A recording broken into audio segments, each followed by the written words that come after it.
ऐसा आभास हो रहा है कि प्रियंका जी थोड़ा आगे आना चाह रही हैं अब कांग्रेस पार्टी में, मुझे ऐसा लगता है। इसके पीछे की वजह भी है, और मैं एक बात से शुरुआत करूंगा तो आप कहेंगे अरे यार ये तुमने कहां से बात पकड़ ली। मैंने प्रियंका जी को कल जब पार्लियामेंट में देखा तो पहली चीज जो स्ट्राइक की, विजय बताया ऐसा है कि नहीं, उनका लुक। आपने कल देखा उनका भाषण? बिल्कुल। बाल जिस तरीके से उन्होंने किए, आगे की बाल सफेद दिखाई दे रहे हैं धीरे धीरे, मतलब वो मुझे ऐसा लगा कि ये इंदिरा गांधी जी वाली छवि अपनाने का प्रयास है।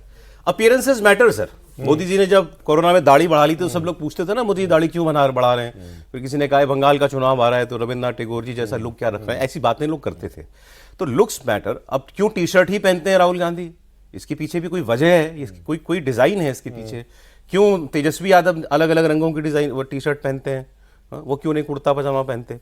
वैसे आज राहुल गांधी जी कुर्ते पजामे में आए थे, मगर ये अपीयरेंसेस जो है मैसेजिंग के लिए होती हैं। तो प्रियंका गांधी जी क्या मैसेजिंग कर रही हैं, इसकी बात भी हम करेंगे। पहले राहुल गांधी की बात कर लेते हैं, क्योंकि आज उन्होंने बहुत सी बातें कही हैं। तो मैं आज उनका भाषण ना सुन नहीं पाया, लाइव नहीं सुन पाया था कुछ और वजह से, बाद में यूट्यूब पर सुना मैंने। लेकिन तब तक मेरे एक साथी जो रिसर्च मुझे देते हैं वो उनके भाषण के मुख्य अंश पेपर पर लिख करके आ गए। तो मैंने कहा क्या बोले? सर वही बोले जो हर बार बोलते हैं। फिर पूछा मतलब लेकिन क्या हर बार क्या, मतलब क्या मतलब कि वही जो हर बार करते हैं वही किया उन्होंने? बोले सर कहीं से शुरू हुए कहीं पहुंचे। मैंने कहा सुनना पड़ेगा। तो मैंने सुना भाषण। तो भाषण की शुरुआत उन्होंने की खादी से। गांधी जी खादी पहनते थे, खादी पे इतना जोर क्यों देते थे? खादी धागों से बना होता है, कांचीपुरम की साड़ी में गोल्डन थ्रेड भी होती है और हरा धागा भी होता है, दोनों बराबर हैं।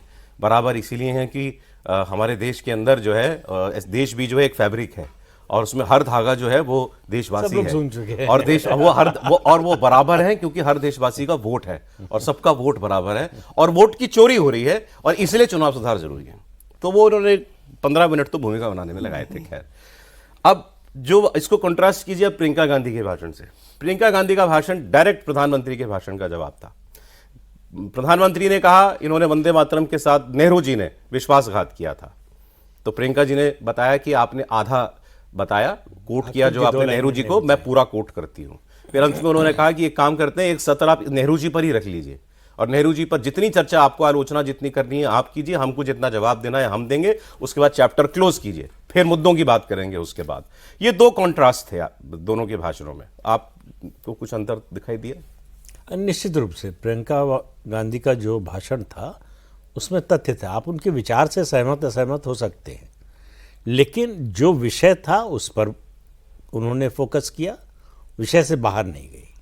दूसरा तथ्य थे। जाहिर है कि जो भी वक्ता बोलता है वो अपने पक्ष के जो तथ्य हैं उन्हीं पर बोलता है, वो चाहे इस तरफ से हो चाहे उस तरफ से हो। तो अब तुलना हो रही है किससे? राहुल गांधी से, जो जिनका तथ्यों से कोई वास्ता ही नहीं है, विषय से कोई वास्ता नहीं है, उन्होंने जो सोचा है वही बोलते हैं। तो मुझे जो है अपने लखनऊ यूनिवर्सिटी के दिन याद आए। एक हम लोगों के साथी थे हॉस्टल में, वो लॉ की पढ़ाई कर रहे थे।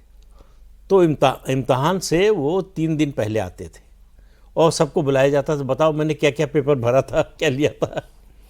फिर जाते थे अमीनाबाद, वहाँ पर कुंजियाँ मिलती हैं जो है, वो कुंजी लेकर आते थे, 5 सवाल याद करते थे। लोग कहते थे आपको क्या पेपर मालूम है? तो कहते थे नहीं, चाहे जो प्रश्न आए जवाब मुझे यही लिखना है। तो राहुल गांधी का वही हाल है, विषय कोई हो, भाषण उनका वही होगा, तो इसलिए उसका इम्पैक्ट नहीं होता है। दूसरी बात जो आपने कहा, प्रियंका गांधी किस तरह से आई और लुक की बात की, कांग्रेस पार्टी में एक समस्या हो गई है, नेता है नेतृत्व नहीं है। और प्रकृति और साइंस दोनों इस बात को मानते हैं कि किसी जगह पर बहुत लंबे समय तक या थोड़े समय भी वैक्यूम नहीं रहता, निर्वात नहीं रहता, कोई ना कोई उसकी जगह भर देता है। अब जो दिखाई दे रहा है, राहुल गांधी की नेतृत्व क्षमता की अक्षमता की वजह से जो वैक्यूम पैदा हुआ है, उसको भरने के लिए प्रियंका वाड्रा ने अपने को तैयार कर लिया है। जैसे अभी तक वो सेकंड फिडल खेल रही थी, जो है पीछे थी, लेकिन अब ऐसा लगता है, पता नहीं है मुझे इसकी कोई जानकारी नहीं है, लेकिन ऐसा लगता है कि वो अब फ्रंट फुट पे आना चाहती है। उनको लग रहा है कि ये समय आ गया, बहुत समय तक उनको रोका गया।